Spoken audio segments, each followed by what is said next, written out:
everyone, in today's video I'm going to be demonstrating how to enter into headstand.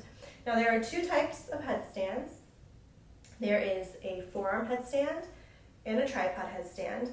And in today's video we're only going to focus on the forearm headstand. And I'll do another video later on tripod headstand.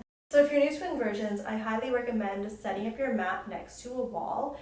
I think a lot of times the fear of inverting prevents us from entering into the full expression of the pose, even though a lot of us are very capable of doing so, right? So the wall is there just as your friend. Maybe you'll need it, maybe you won't, but it gives you peace of mind, right?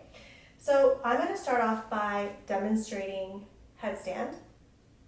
Just watch along and then I'll break it down for you, okay?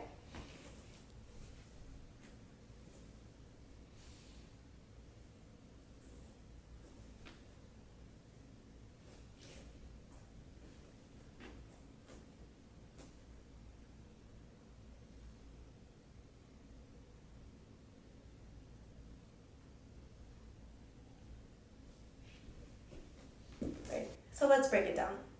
The first thing that you want to do when entering into headstand is to come onto your hands and knees. You want there to be a little bit of space between you and the wall because you don't want your back to be rubbing up against the wall as you're entering it. The wall's there just in case you fall or tip backwards, but it's not there for your back to rest on throughout the entire headstand experience, okay? So go ahead and get on your hands and knees. And then we're going to lower our forearms to the mat. And from here, we want our forearms to be roughly shoulder width distance apart. And the best way that I find to measure that is to just grab your arms, and that will give you the proper distance, okay? From here, you're going to go ahead and interlace your fingers, and your hands are going to create this cup shape. And that cup shape is going to cup the back of your head. When you're coming into an inversion on your head, so with headstands, the crown of your head is going to be what touches the mat. And we want to focus on pushing, if this was the mat, we want to really focus on pushing the floor away as much as possible to really get that lift. So when our head is on the ground, all of our weight is not being pushed down right into the mat, right? We're lifting it up and our head is almost hovering in a way above the mat, right? We really want to protect our neck. We really want to protect our cervical spine. So really keep that in mind the entire time that you're in headstand. Okay. So again, come onto your hands and knees. Lower your forearms down to the mat. Double check the distance of your arms. Go ahead and cup your fingers. Start to kind of get the idea here of what you want your forearms to be doing, which is pushing the mat away. And then from here, we're going to go ahead and lower our head to the mat. Tuck our toes, lift up, and you can stay here. If this is as far as you can go, you can completely stay here, it's fine. Remember to push the ground away and then come back down. Doing that for 10-15 seconds is a lot of work, okay? So if you need to take a break, feel free to take a break. There's no need to rush this.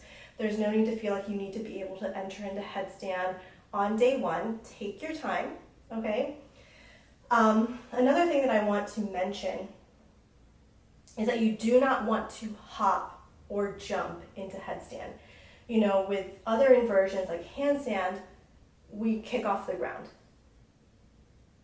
That is an absolute no-no when it comes to headstands because your head is planted on the ground almost. And if you're kicking up, you could really damage your cervical spine. So you want to do things as controlled as possible. Up slowly, steady, letting your head be as light as possible on your mat. So let's try this again. We're going to cup our hands. We're going to come on to the crown of our head. We're going to lift up and we're going to walk as close as we can. The goal here is to stack hips over shoulders. The closer you can get your hips over your shoulders, the easier it will be to float your foot up into headstand. But from here, you can go ahead and begin to raise one leg. You can try that with the other one. Sometimes we have one side that feels better than the other. For me, it's my right. And then you can go ahead, tip to your tippy toes, and see if you can come up. From here, like, you can even enter into all sorts of shapes eventually. If you were to fall, the wall would be there to catch you. You can extend all the way up, and you can lower all the way down. Whew. So now I'm going to take it off the wall, just so you can get a little bit of a different angle.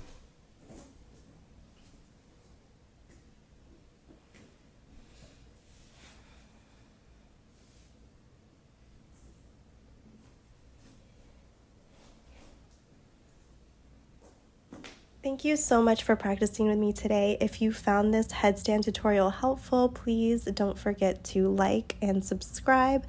Let me know in the comments how your headstand journey is going and what other videos you would like to see. I would love to hear from you.